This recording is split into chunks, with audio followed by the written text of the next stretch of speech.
expect you to respond. If you don't respond, I think that you don't know, then I'll keep speaking. If you respond, then I can skip, and then we'll go to, I will introduce you to structure determination methods if you finish this one faster, right? So you guys know amino acids, right? You have amino group and carboxylic group, and that's why we call them amino acids. And proteins are made up of amino acids, right? How many amino acids are there? 22.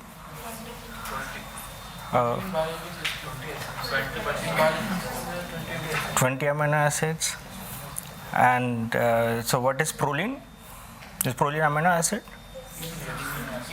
So in the 20 you have a proline there. So then 20 essential. What are the 22? Two more. Pyrrolysine and cyanocysteine. They have a codon for them.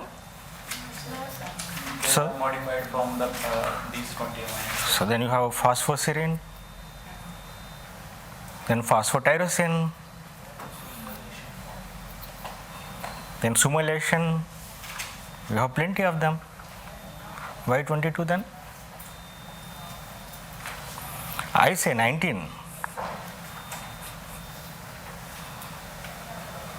Because proline is amino acid, it is not amino acid. Right?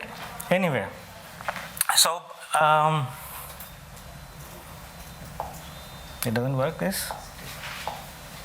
Okay. So we have both D and L form of amino acids, but nature has chose in evolution L form, and D form we have. Can you name example where do you have D form of amino acids?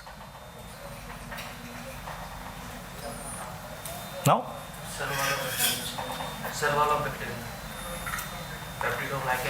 There are lots of organisms, basically the sea organisms are in the evolutionarily much lower the level, they do have D amino acids. Do the humans have D amino acids? Sure? We have a D-serine. Where is the D-serine used? No. It's a neurotransmitter. It's generally not used in the protein synthesis, but it is used for the signal transduction. And we have serine racemase as a gene in our body, so which converts L-serine to D-serine. You don't take it from nature, but we make it. And how do you define a primary structure of a protein? Basic chain of amino acids linked by peptide bonds. Chain of amino acids linked by peptide bonds. Say anything else. That's it. In the primary structure, we also indicate disulfide bridges. So basically, all the covalent bonds it indicates, not just the peptide bonds, but also all the disulfide bridges, including the covalent bonds. So you guys know all the amino acids, the 3-letter codes, single-letter codes, right? You remember? I hope you should remember. And some amino acids have polar, acidic, or basic groups, and therefore they have pKa for the side chain. Now you can classify these amino acids in many different ways. Okay, this is one of the basic one. You can say hydrophobic charged polar, and hydrophobic are the ones these methionine, proline, phenylalanine, isoleucine, etc. And charged, you have glutamic acid, aspartic acid, arginine, lysine, negative charge, positively charged. And then you have polar, serine, threonine, tyrosine, all these ones. Now, you can always argue. I put tyrosine and tryptophan in the polar. Are they polar? They're aromatic amino acids, but they're also polar. Tyrosine has OH and tryptophan has N, right? And but if you say then they should be in the, they are aromatic, they should be in the hydrophobic, right? You can also put them in the hydrophobic. There's no hard and fast rule. Unlike alanine, alanine is a hydrophobic, but alanine is equally soluble in water and organic solvents. And if you look into the protein structure, they are equally available on the surface of the protein and the interior of the protein. So you can also say that how do you keep alanine as a hydrophobic, right? So you can argue for them, and you can actually classify these amino acids into 500 different ways. So one which we have seen on the basis of charge or hydrophobicity, but if you just Google amino acid indices, and amino acids are classified in 500 different ways. And not just the classification, that each one is given a number with a numerical classification. So you can give like charge, let's say, right? You give aspartic acid -1 and arginine +1, hydrophobic amino acid 0, but you have serine and threonine, the partially polar, so you can give fraction of charges. Like that, there are 500 ways you can classify the amino acids. And you know the nomenclature of side chains, right? Backbone, you know C alpha, and then the way you go further, C alpha, C beta, gamma, delta, epsilon, and zeta. And if you have branched one, then you have delta 1, delta 2, epsilon 1, epsilon 2, etc. So you might have seen in the textbooks that atom of something is interacting with that atom of something. You don't get confused. You should have an idea of what's happening.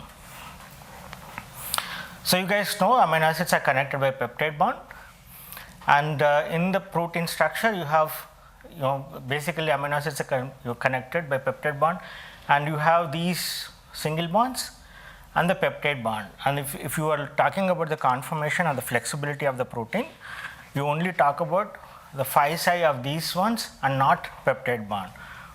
Why don't we consider peptide bond as the conformational flexibility? Because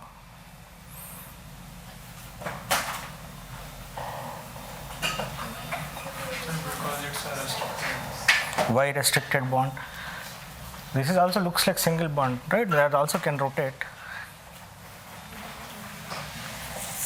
Partial double bond. It has a partial double band character. How does it have a partial double band character?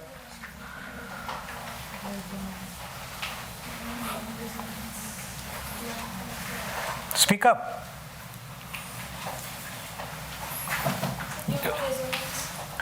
Due to the resonance. So you have lone pair of electrons here, right? And this double bond here, and then this double bond can resonate, and then this behaves like a partially double bond, and therefore it has to be planar in nature, and therefore we don't consider this as a conformational flexibility, only these two.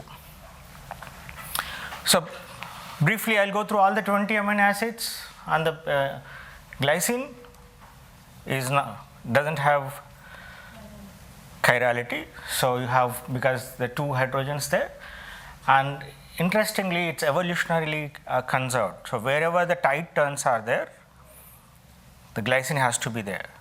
So in the tight turns only this can accommodate. Alanine, as I said, most abundant, it doesn't have preference on the surface or interior. The branched amino acids, they are kind of a bricks of a protein structure which holds the core of the protein structure. And so you have beta branched ones, valine and isoleucine. They prefer beta sheet. They generally breaks the alpha helices. And leucine, other way, it prefers the alpha helix.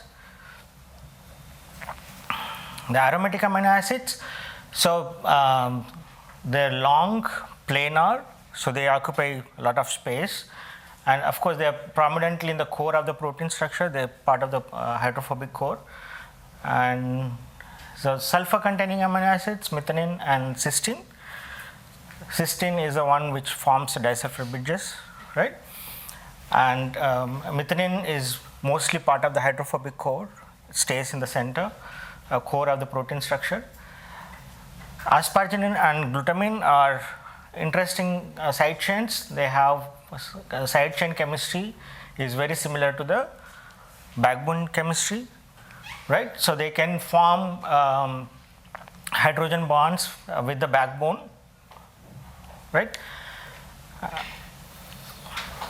Charged amino acids, negatively charged aspartic acid and glutamic acid, they are mostly on the surface, catalytic sites, metal binding sites. So metal binding sites means they are involved in the signaling part, metal induced signaling part. Positively charged lysine and arginine, right? So they're long, flexible. So lysine does participate in the catalysis. Arginine mostly stay involved in the DNA binding proteins. Serine threonine, small hydroxy amino acid containing protein. Again, they exist most of the catalytic sites. Proline is an amino acid. So wherever it comes, it restricts the flexibility of the backbone, and it can only occur in cis form. Other amino acids, there is a probability, very low probability to have trans conformation, but proline has only cis conformation. And your histidine is a special amino acid where the pK is close to physiological condition, physiological pH, and therefore it can change the charge of this side chain, which can be influenced by very small changes. So as small changes as like if you have a simple helix, if stays on the C terminal side or N terminal side, the pKa changes, okay, the local environment. Why helix? So helix has dipole character. So one side is partially negative, one side is partially positive. So that can also influence the pK of histidines.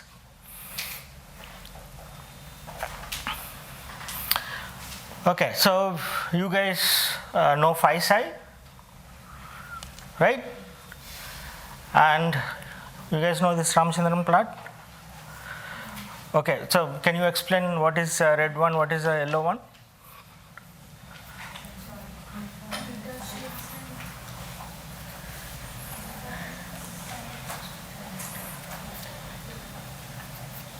What? It is the orientation of beta sheet and alpha helix based on their angle. No, which is alpha helix? We have shown this is the alpha helix and this is a beta sheet. And that's a left-handed alpha helix. So what I'm asking is that what is this red one and what is this yellow one?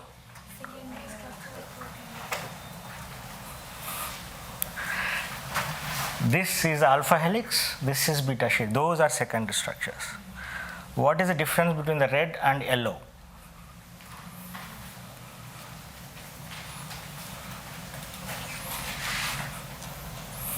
Okay, so then I'll go back one step back.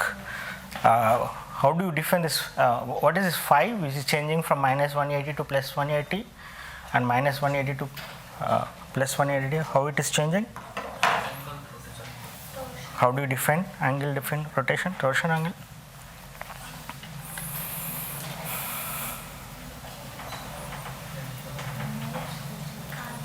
Sir carbon carbon और carbon nitrogen bond जो बीच में कितना घूम सकता है steric hindrance जब तक नहीं लगा उसके बेसिस पर डिटरमाइन किया होगा Carbon, carbon.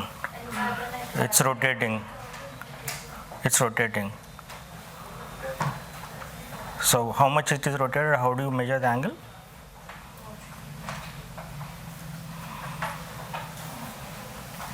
That's what you defined, right? Carbon, carbon. It's rotating. How much is rotating?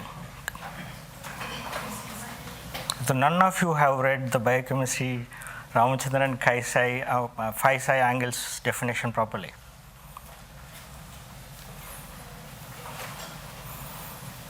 It's only carbon carbon. One is carbon carbon, one is carbon nitrogen. That's how it's defined. How do you define a rotation on a bond, single bond?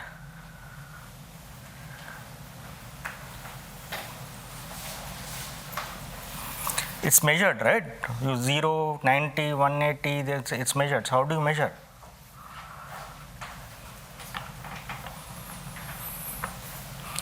It's not just two atoms. if let's say this my thumb is one bond and one atom, another atom, another atom. There's 4 atoms. So what is the angle? What is the chirality of this single bond now? What is the chirality of single bond now? 90. And what was this one? 0, 90, 180. How do you measure? Based on the previous axis. How do you define it to the computer? How do you explain to somebody else? Based on This is what you are visualizing, right? How do you define?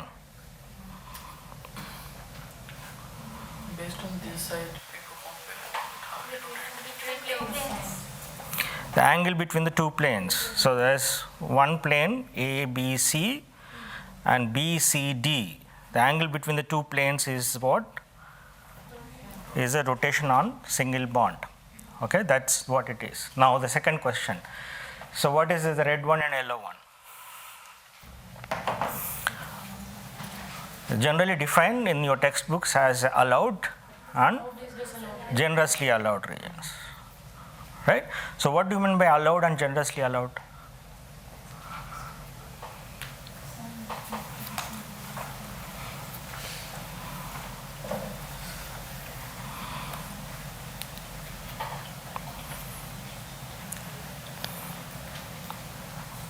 What does it mean for atoms or rotation, allowed and generously allowed? Okay, another question. So why Ramachandran has to do Ramachandran plot? Secondary structure?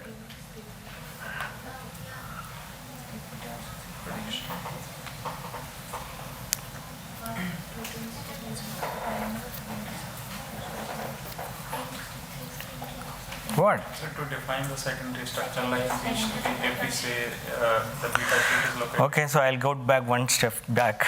Who defined the alpha helix and beta sheet? Who is the first one to describe alpha helix and beta sheet? He got a Nobel Prize, very famous character. Not one, he got 2 Nobel Prizes.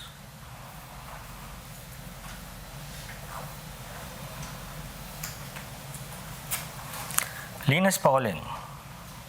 So already the alpha helix beta sheet conformation was defined by Linus Pauling.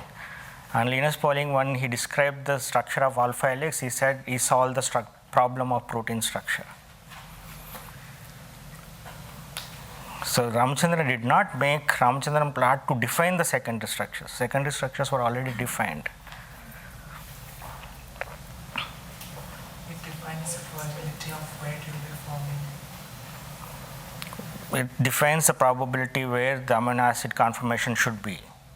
So is that the objective when he started working on it? So I think how the torsional angle effect on the secondary structure you would define it. No. Torsion angle defines the secondary structure. You define the secondary structure on the basis of torsion angle. You guys know who defined the collagen structure? Who reported the collagen structure? No? Collagen structure, nobody knows.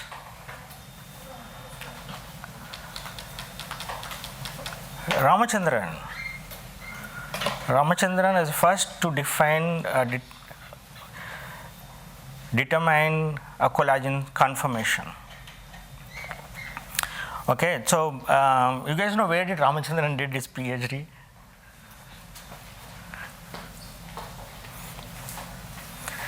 He did Oxford, Cavendish Lab, where Bragg was head of the institution.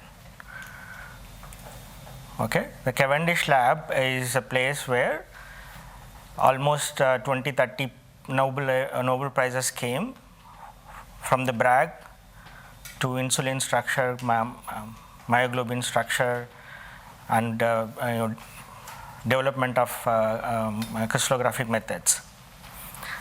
And Ramachandran did PhD from there, and he joined University of Madras as a professor, and he was developing the crystallographic methods. And so he used to organize several conferences. So one of the conferences, J.D. Bernal, one of the very prominent scientists from same Cavendish lab, he came, and they were discussing about like what problem Ramachandran should look into. So J.D. Bernal suggested him, is a leather institute across the road, I think you can get collagen. And so by that time the crystallographic methods were not properly developed. The fibrous protein are the easiest. So by that time DNA structure was just came. Rosalind Franklin got the data, and Watson and Crick interpreted the structure of just before that alpha helix structure was defined by Linus Pauling, right? And so the next probable good question is the collagen. So then Ramachandran started working on collagen.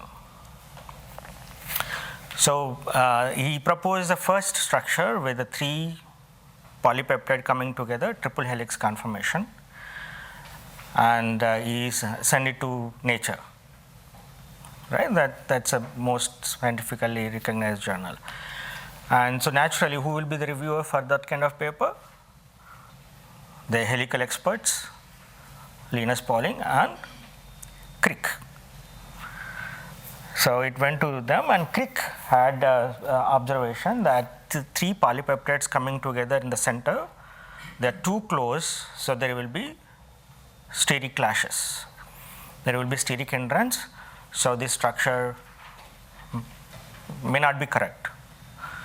So Ramachandran had to prove that there won't be steric hindrance, and what he has defined is correct.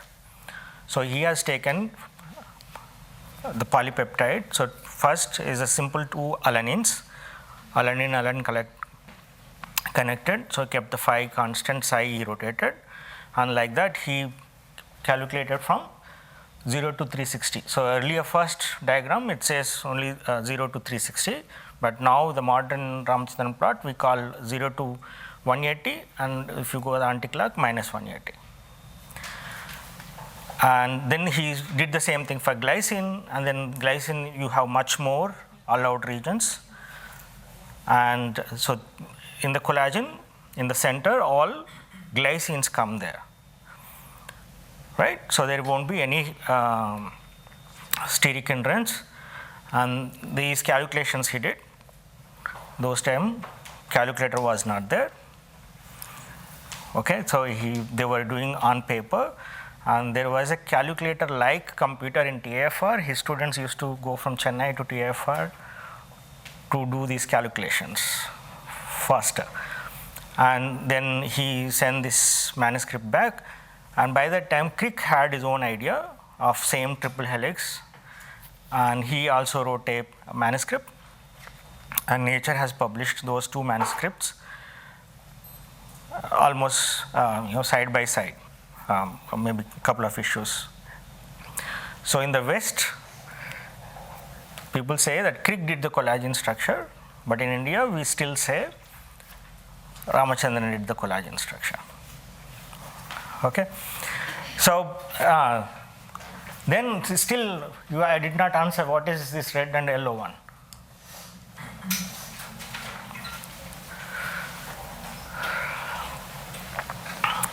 So when he was rotating these one bond and calculating the distance between all the atoms, right? So distance between the atoms should be more than sum of the 2 van der Waals radius of the 2 atoms, right? If the van der Waals radius, sum of the 2 van der Waals radius is more than the distance between the 2 atoms, then they cannot occupy the same space. So there will be collision, and that will be not allowed, right? And if the distance is more than the 2 van der Waals radius, then it becomes allowed. So by that time, there's lots of small molecular structures, salts, organic molecular structures were known, and initially the radius of each atom was also measured by physiochemical properties. So this was the normally van der Waals radius, or the distance between these two atoms, or these atoms can come, was these distances. But when Ramachandran actually looked into small molecular structures, what he found, the distances can come as even less than these distances. So these distances are shorter ones. So when he calculated first with these distances, what he got is this red one. So that is a allowed part. And when he did the calculation with the second distances, then he got the yellow part. So that is generously allowed. But even these ones are not perfect, because the van der Waals radius of an atom is not constant. How do you define the radius of atom? Right, if the orbital is round and you measure the radius, but there is always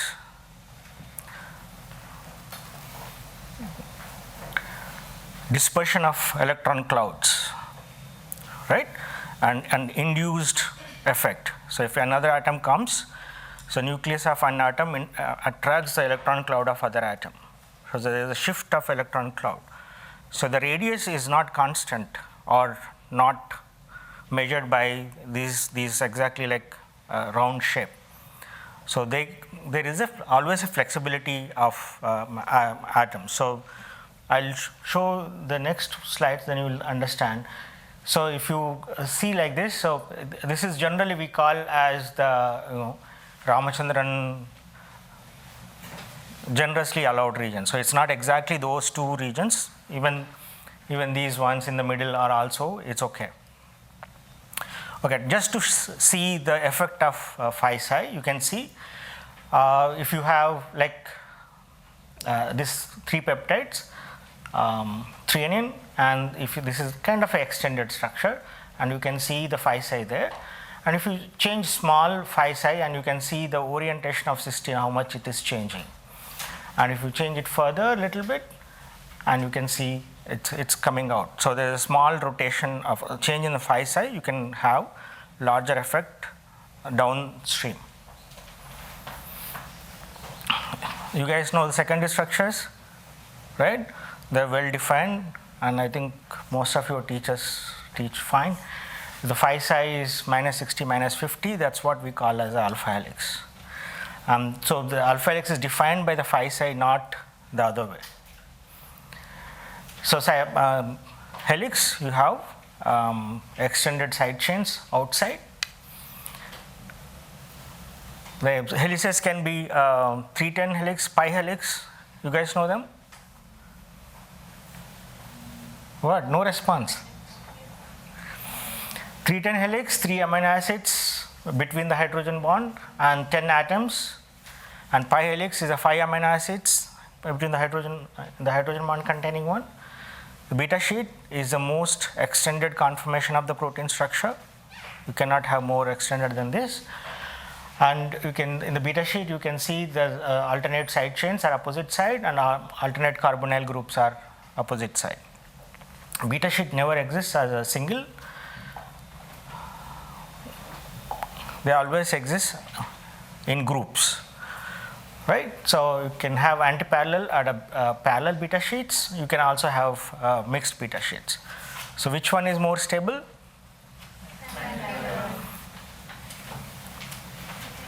Antiparallel. Why? Why less hindrance? Because one beta sheet is C2N and another is N2C. So they lower the steric hindrance between the atoms and other groups. Hydrogen bond, the angle 180 degrees. Hydrogen bonds are more straight. 90 degrees, and these hydrogen bonds are bent. Hydrogen bond is directional. If there is a steric hindrance, those structures won't form. Okay, both beta and parallel, anti-parallel are sterically fine, but energetically anti-parallel are more favored because hydrogen bonds are more straight.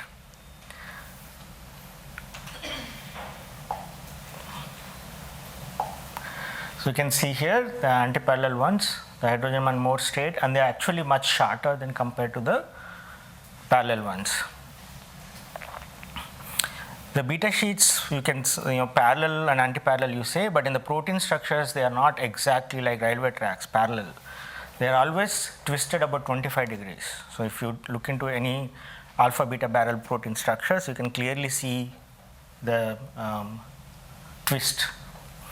And also alpha helix, we say that alpha helix ideally should be cylindrical, right, as defined. But alpha helix is generally on the protein surface, and on the protein surface they are not straight.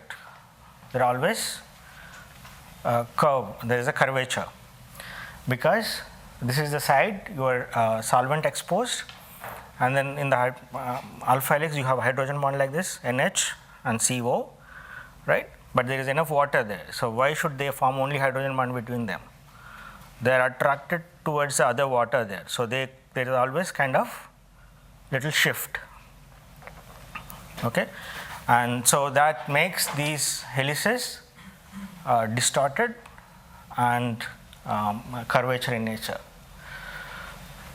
Right, I'll show briefly few super secondary structures, and these kind of super secondary structures, they can independently exist and they are part of the protein structures, not like domain. They are even much smaller, can independently exist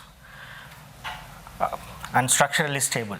So this is a beta hairpin. So two beta strands connected by a loop or a turn, and looks like a hairpin, so that's why they call it as a beta hairpin.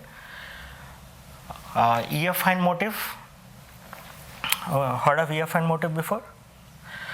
So this is the first time that was discovered in albumin.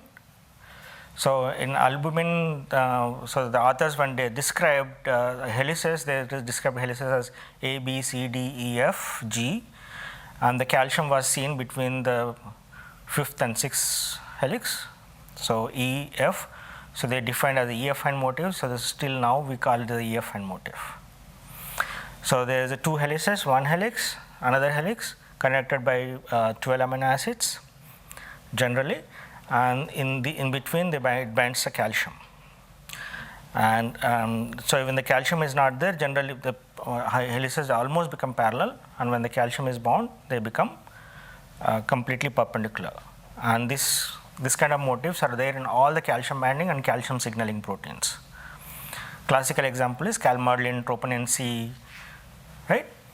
So, and these 12 amino acids are fairly conserved negatively charged amino acid, aspartic acid and glutamic acids. Then coils, only two helices can come together and form stable structures. Heard coils, leucine zippers? No? You heard intermediate filaments, Okay, intermediate filaments are made up of coils, leucine zippers. GCN4,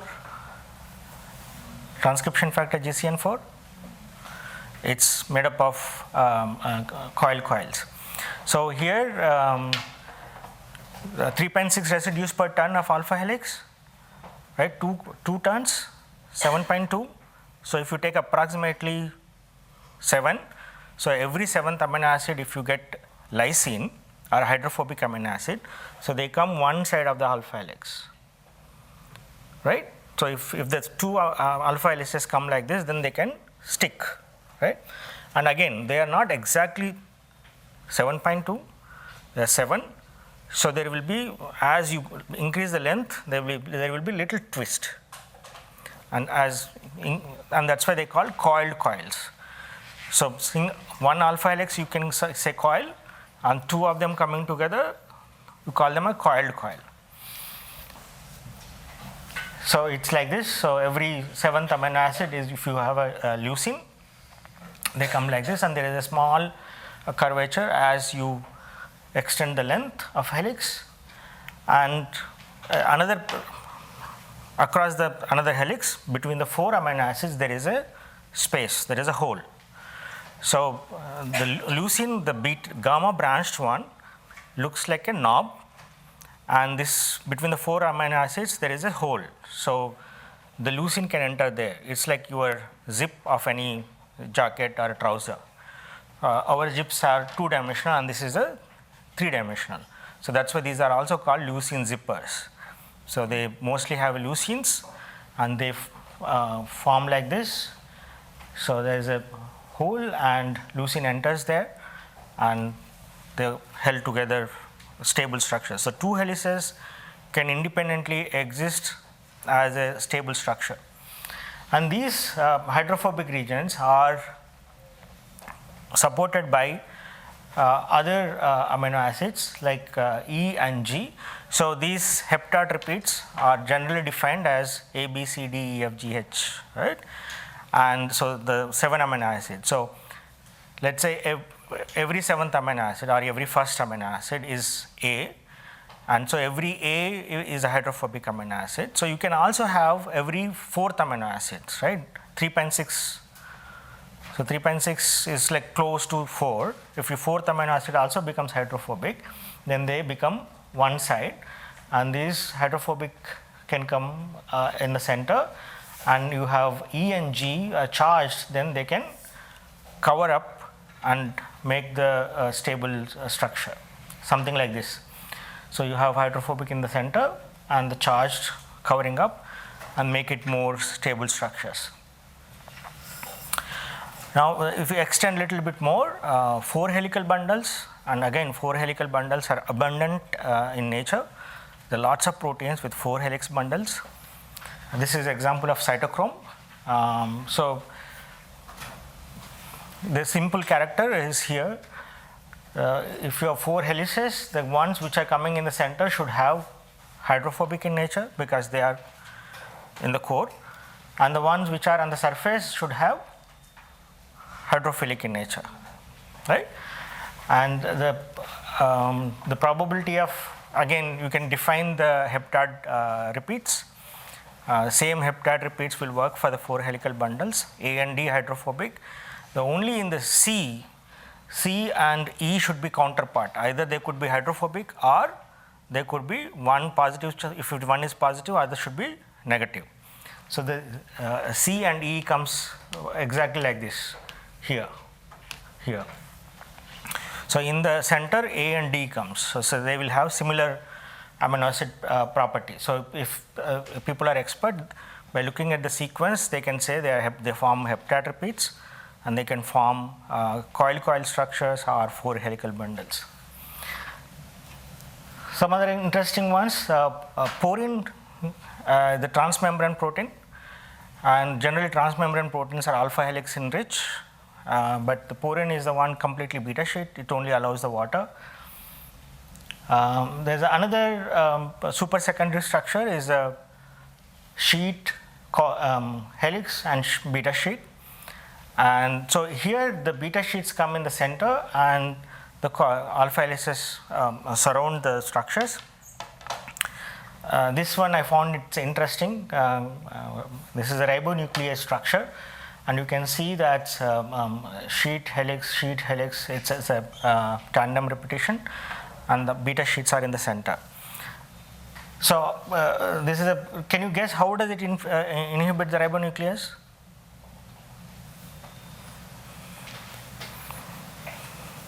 You guys know what is the size of ribonuclease? It's about 15 kilodaltons, and you can see this is a huge one.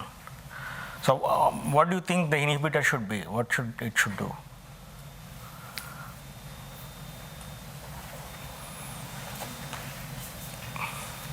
How does the inhibitor work? Any inhibitor. Bind to a particular position on the side. Like it binds to the active site of the It's supposed to bind to the active site of enzyme and then block it. Right? That's the only way. Allosteric inhibitors. You can have allosteric inhibitor bind somewhere else and change the conformation of active site. And how do you think this is working? Non-competitive. Okay, can you explain how it is? You are correct. Non-competitive. So it will bind to the another site पे bind करेगा उसकी conformation change जाएगी तो active site. Not that. Non-competitive is correct, but the mechanism is not correct. So it will bind to the transition state, enzyme substrate inhibitor. No. Does it bind to the active site? The active site will be bound to the substrate, like it will bound to the complex itself, and can inhibit the like velocity. No, so it's so big, it actually encapsulates the ribonuclease in the center. Okay, so there is no blocking of active site, no allostatic site, nothing. When it is completely wraps up, so the substrate cannot go in to the active site, or product cannot go out. Okay, so that's kind of inhibition here. Have you guys seen PDB? Right? So, what are these three? X, Y, Z coordinates. And what is this one?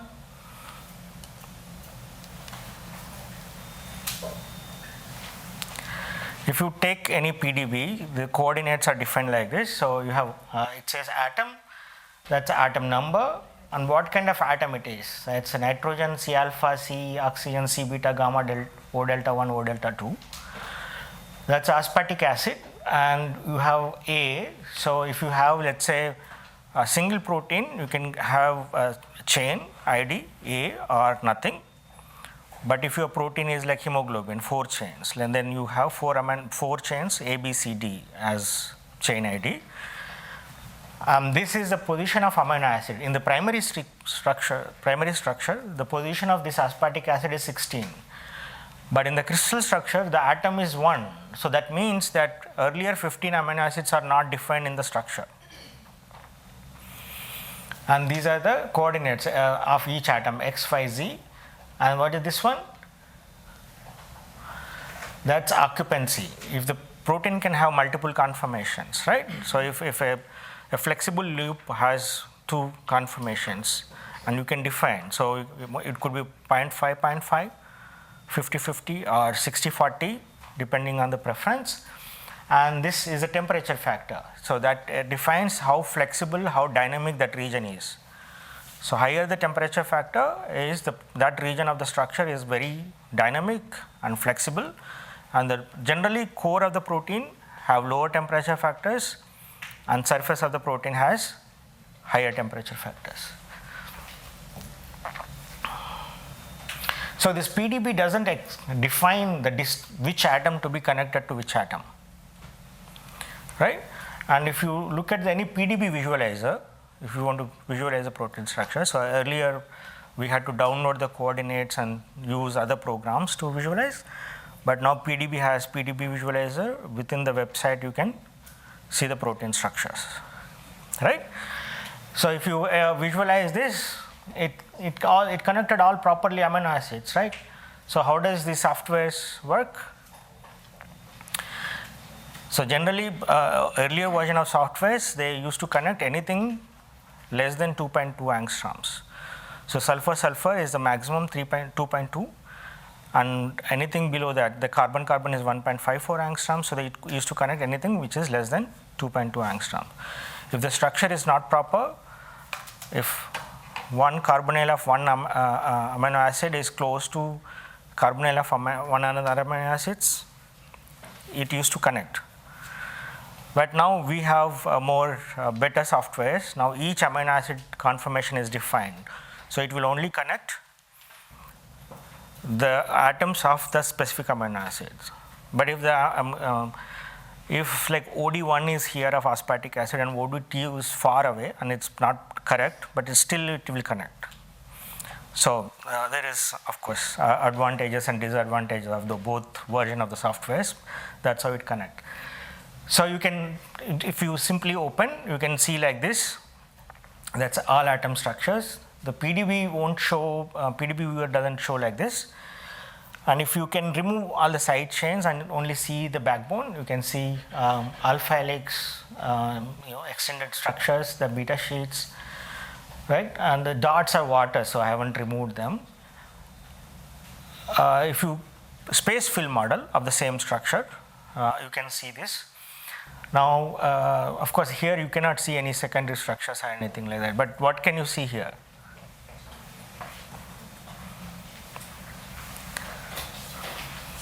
There is a groove here, and there is a groove here, right? So one could be active site, another could be allosteric site, right? The ribbon structure of the same one. So this is how you generally, PDB viewer generally shows like this. The structure with all secondary structures, you have metal cofactors bound there.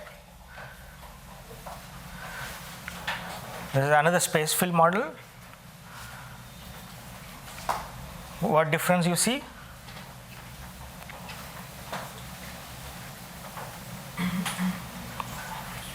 No, you don't see any difference? What difference? What did you see?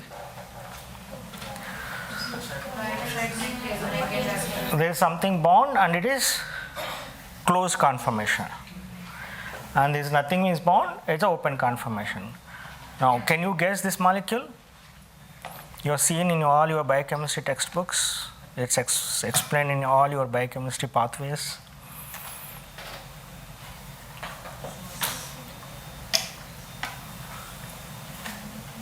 No? This is hexokinase. That's a glucose is bound, and this is ATP. It's phosphorylation. When it is bound and the phosphorylation is happening, it's closed conformation. So if I show this picture, this conformational change with this one, let's say, can you feel the difference? You won't feel the difference. Okay, you only feel the difference when you have a space fill model. So even if you go into the textbook,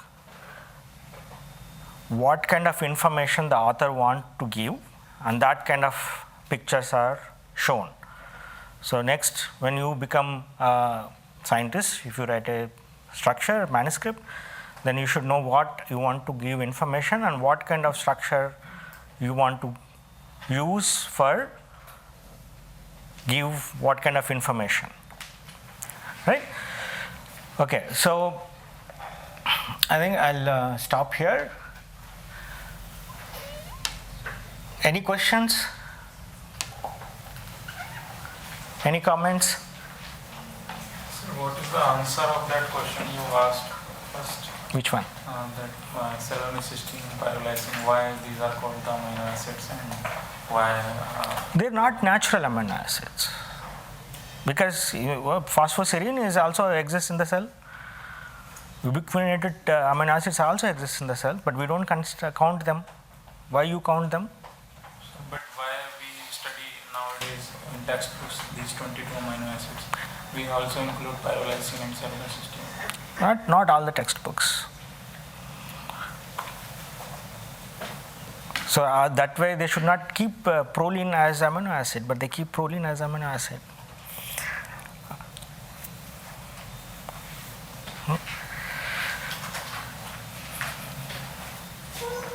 Degrees and methane at minus 161.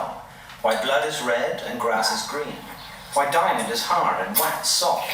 Why glaciers flow and iron gets hard when you have it. The answers to all these problems have come from structural analysis.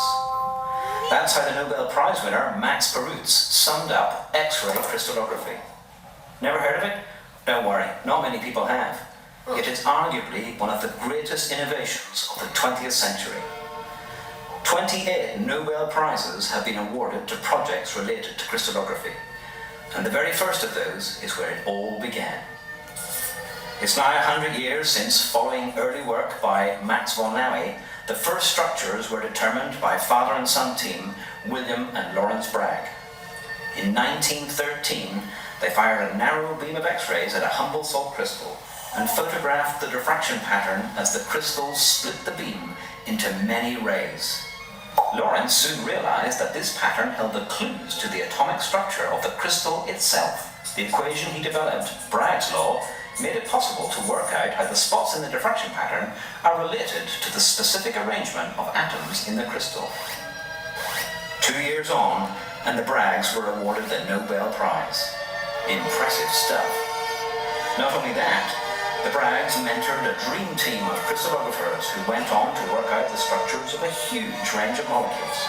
From Kathleen Lonsdale, J.D. Bernal, and Dorothy Hodgkin, to David Phillips, John Kendrew, and Max Perutz. Remember him?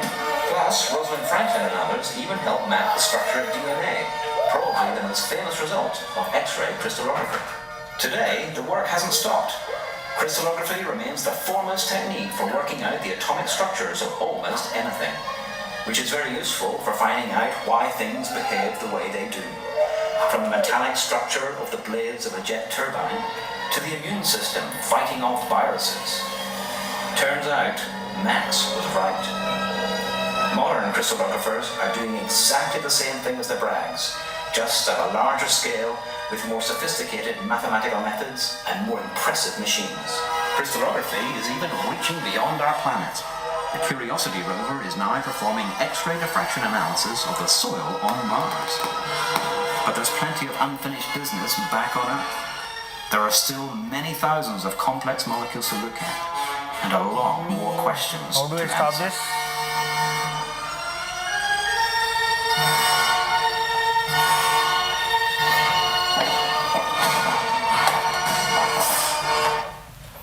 How do I stop this? It's always, have you seen it? That's a human inquisitive nature, right? You want to see, to believe what exists and what doesn't exist. And not just that, the whole, only after the DNA structure, you have whole modern molecular biology, genetic engineering, everything, anything related to DNA technologies came only after understanding the DNA structure. Otherwise, we couldn't manipulate anything about DNA, right? And not just that, so any mechanism, understanding of any enzyme mechanism is derived or defined very well with the structures, right? So as classical example, when the crystallography was not there, the classical protease action, people have modified amino acids and saw which modification loses the activity. But they could only explain the role of histidine and serine. They never could explain the role of aspartic acid till the structure was determined.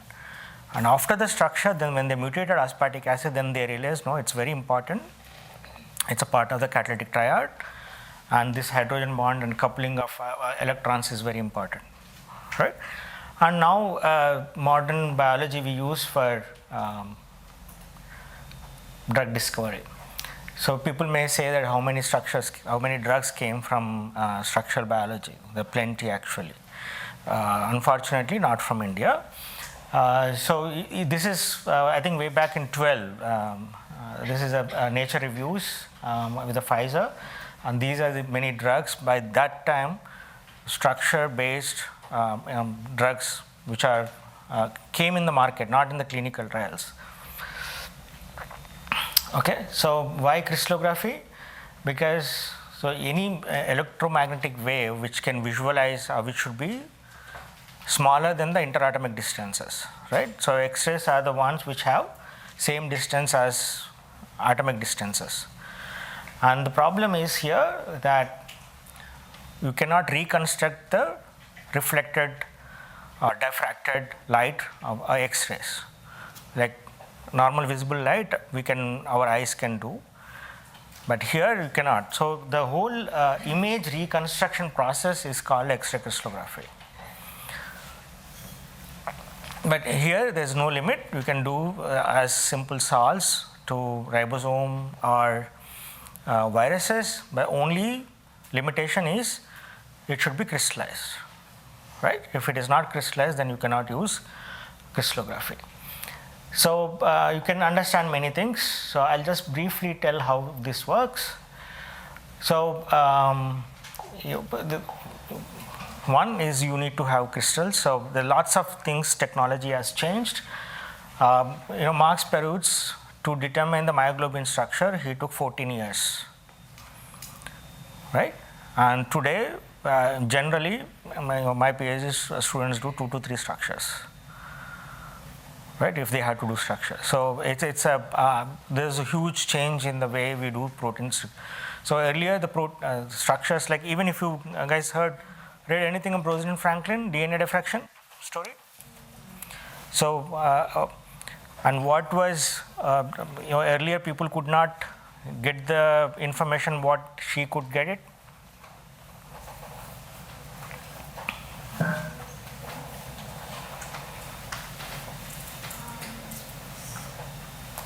Double helical structure. The diffraction quality, there was a clear difference between the A form and the B form of DNA, right? And B form is more hydrated and A form is not hydrated. So she used to do diffraction in the room temperature, and in the beginning, when you take the sample from the vial, you have different diffraction, and after some time, the diffraction pattern was changing. So that because the DNA which is on the X-ray is the water is evaporated, it's dehydrated, and the diffraction pattern is changing. And then she made a humidifier to control the humidity, and she could collect the data on one conformation. And then later, the dried part, she could collect the data on the A form of the DNA, right? So, earlier it used to be open. Later came gas capillaries, and now we have this cryo conditions. So you can make solutions which doesn't freeze at -80. So in liquid nitrogen stream, you expose the crystals to X-rays. So the high intense rays, the crystals don't get damaged; they can stay for long. And the synchrotrons can now tune the wavelength of X-rays. And you have a CCDs and high resolution image plates. Because you can change the wavelength, you can have a spectrum if you have heavy atoms, right? Like fluorescence spectroscopy. And once you have that, now there's our computational power. You guys are AI generation, right? Things much faster. You can calculate the electron density. And once you have electron density, the programs to build the protein structure. Once you build the protein structure, you look at the quality of the protein structure. Is the protein structure is fine? Is there anything problem?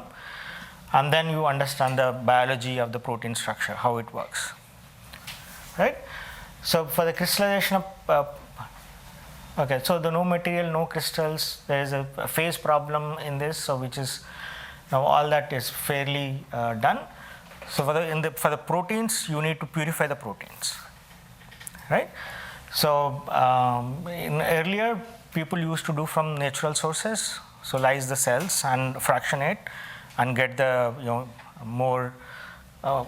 most fractionation, mostly ammonium sulfate fractionation, and get where you get the best protein, and then take it for liquid chromatography.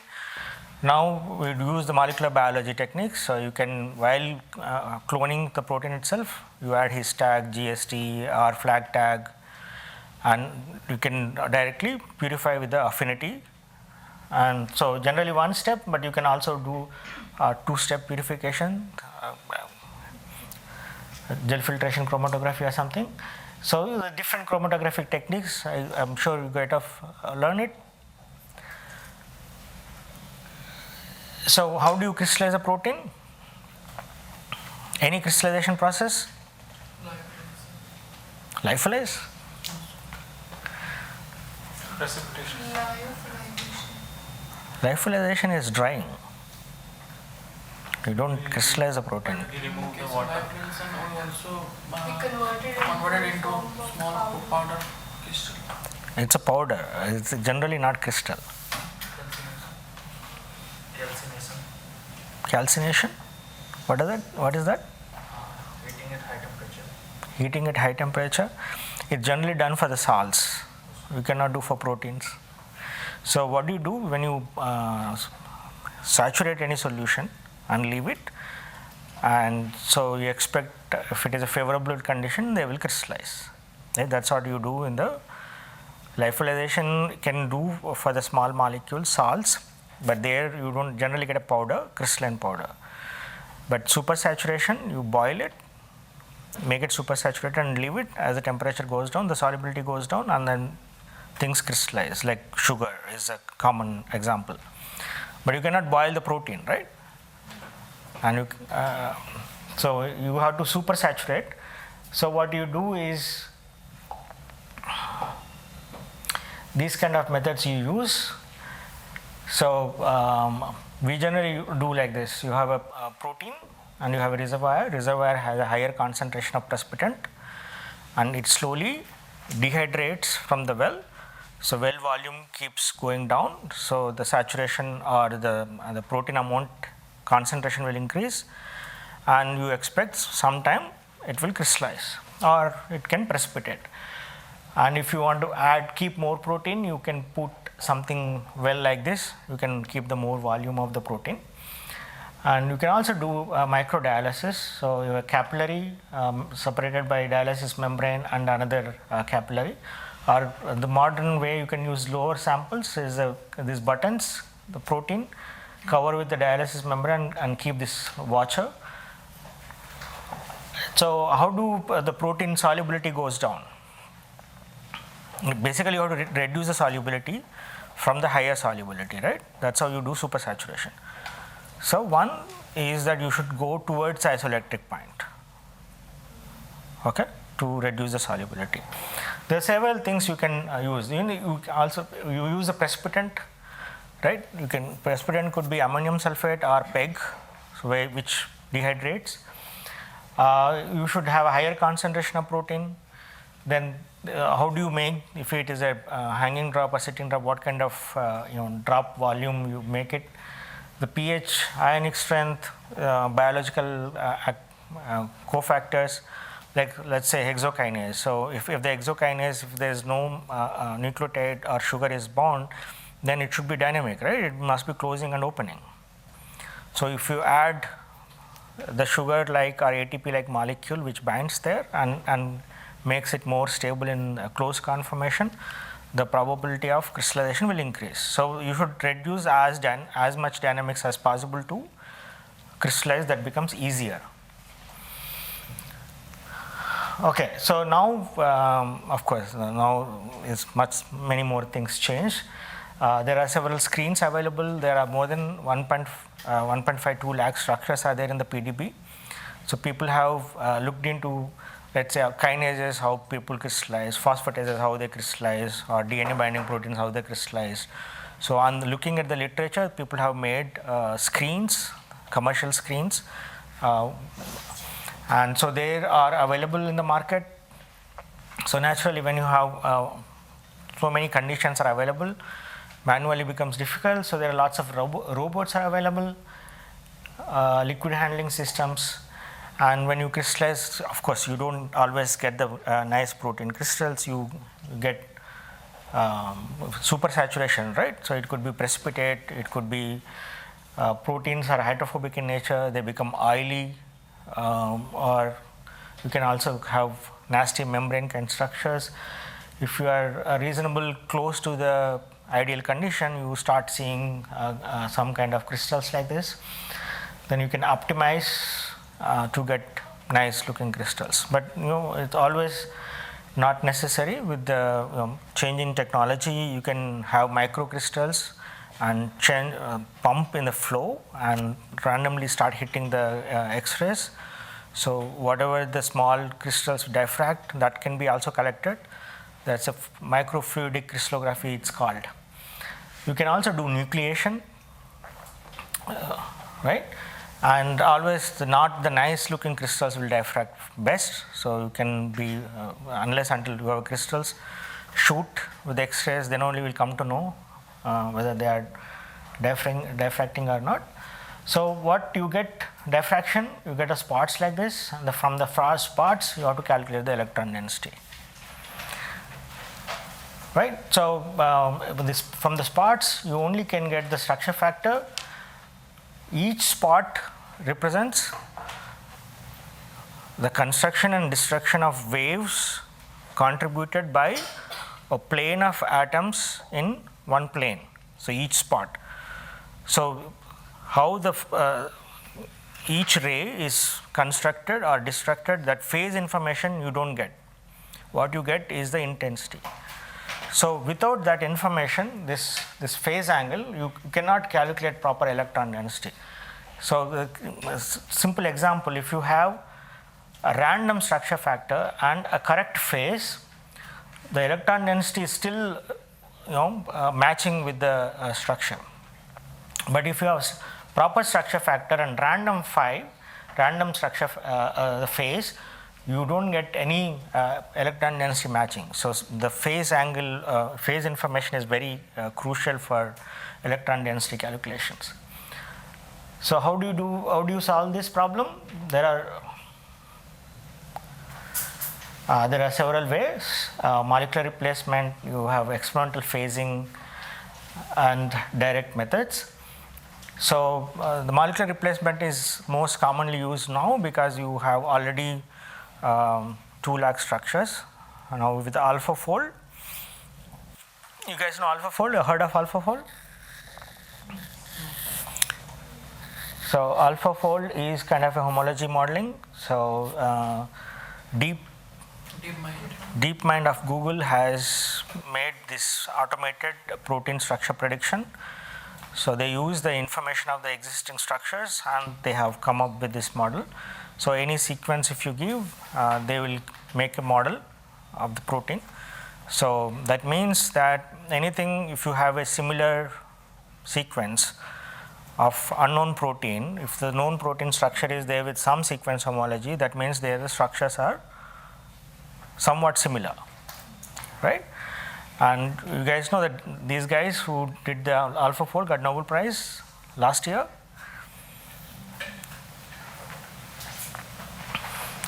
So the basic idea is that if you have a sequence identity as little as 30%, you will have RMS deviation of those structures less than 1.5 angstroms. So that means even if you have 30% sequence identity, the backbone structure is very similar.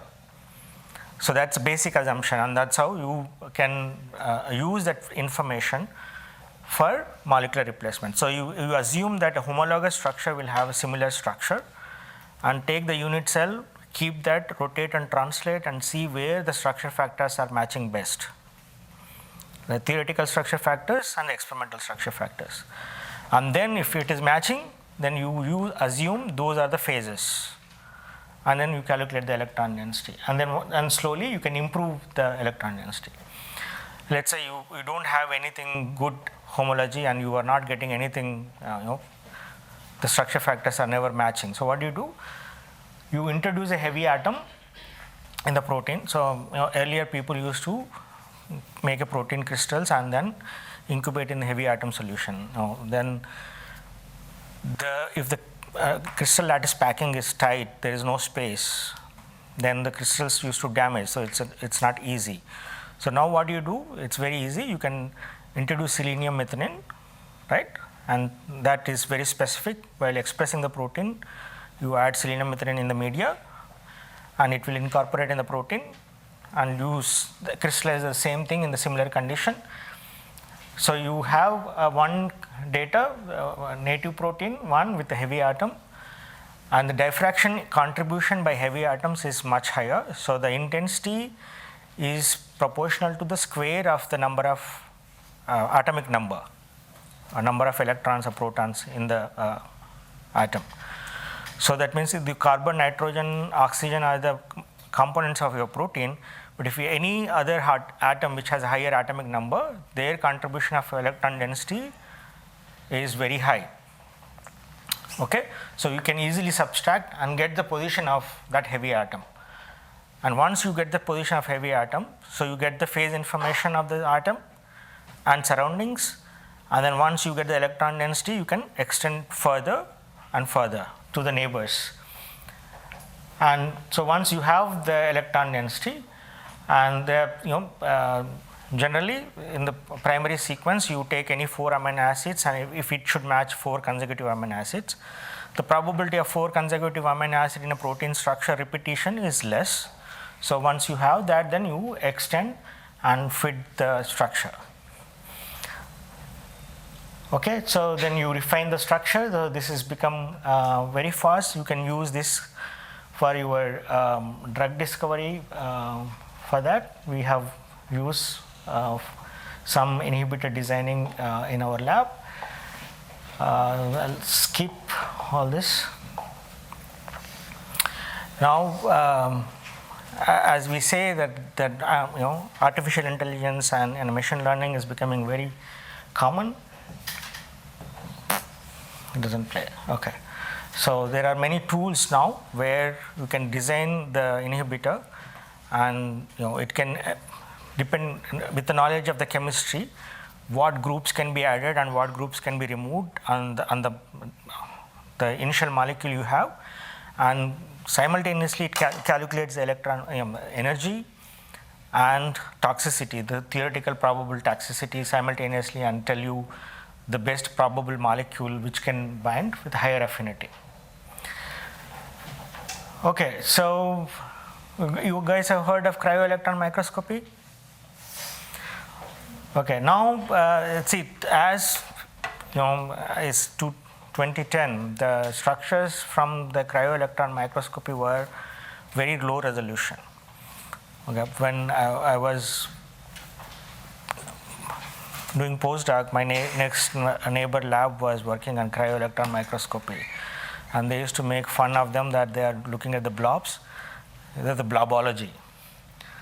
Okay, now things have changed. The technology has changed. The electron microscopy resolution has changed. The detectors, the electron intensities, everything is rapidly improving. Now you can get even a small molecular structures to 2 angstrom with cryo-electron microscopy. Okay, and this is now you don't need to crystallize, right? And you don't need to have large concentration of a large amount of protein for cryo-electron microscopy. It's much faster. So this is like an example. 2008, that was the ribosome structure, right? A very low resolution, and this is how you see, and you have different conformations, different sites, and you reconstruct the image. And this 2010, of course, it's not very high resolution. Here, what these guys did with the ribosome, they added mRNA, tRNA, everything needed for protein synthesis, and they collected the structure of many million molecules and segregated on the same molecules, and they could actually see 2 tRNAs binding, and the 1 tRNA is leaving, and the other one is shifting to the A to P site, right? So you have all these structures. They are not. It's not a cartoon or a movie. It's all the structures, and if you add these structures together, none of the movie is working.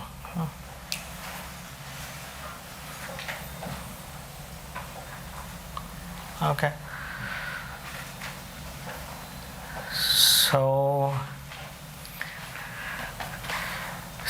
this is a simple description of how the cryo-electron microscopy is done. So you have molecules randomly moving in a solution, right?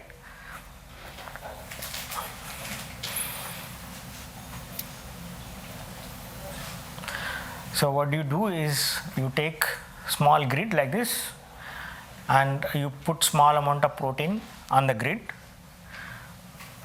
right? And you don't want any solvent, right? So you use the Vitrobot to blot out the solvent. So when you blot out the solvent, then you should not destroy the protein structure. So it has to be very fast, and it is a thin layer of water remains, solvent remains on that, and immediately you plunge into liquid ethane. So that is minus 180 degrees. And so ethane doesn't survive like that, so you have to surround it by liquid nitrogen to keep that temperature. And now your protein is basically, you want thin single layer of molecules on the grid. Okay. Now the molecules are in all kinds of orientation, right? Now what you take this grid, put in the microscope, and you take the image of that, right?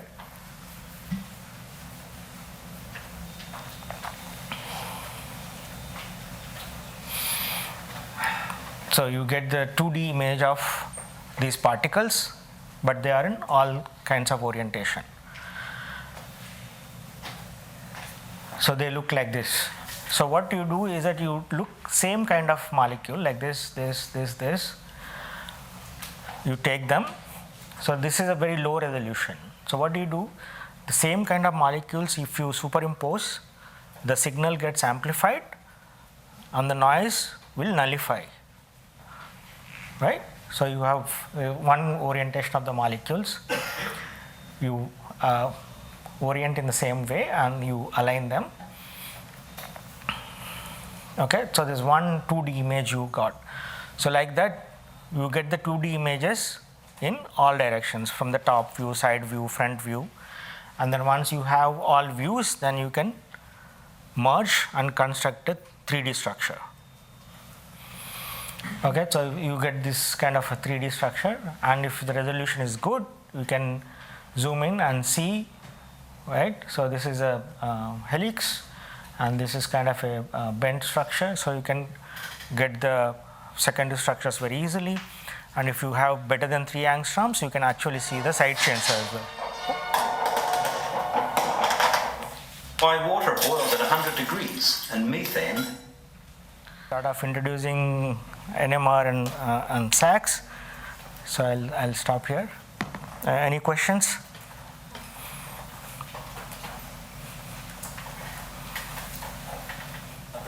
Technique, X-ray crystallography, and Because it's like few seconds, like you got the structure right away. And the monomer structures today with AlphaFold, it's like more than 95% accuracy. So why do you want to do any other structural determination? AlphaFold fails if the multimeric proteins, or if you don't have, like many viral proteins you don't have knowledge, or many transmembrane proteins you don't have knowledge, and where making those models becomes difficult. Like GPCR, there are enough structures of GPCR, so you can easily make the AlphaFold model, right? But if it's some other receptor whose structures are not there, then they won't make. So viral proteins, like many viruses, you don't have enough databases, so they don't make good structures. But many human proteins, soluble proteins, it's fine. Multimeric proteins, it fails, but if you, the AlphaFold 3, which has come very recently, if you know the multimeric state, like if you know if it forms a dimer, tetramer, hexamer, and if you tell it, and they started making those models correctly. So you say hemoglobin, myoglobin, it's easy, right? If you say hemoglobin, earlier versions used to fail, but if you say there's alpha chain, this is a beta chain, they form 2:2 tetramer, and now they can make good model. Okay, but that information one has to give, otherwise they fail. Yeah. for a new protein that is just discovered, so we have to do first crystallography and all. Not necessary.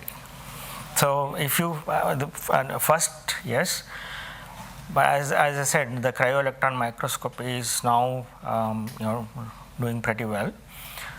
But if you have about 200 kilodaltons or more, it's easy for cryo-electron microscopy.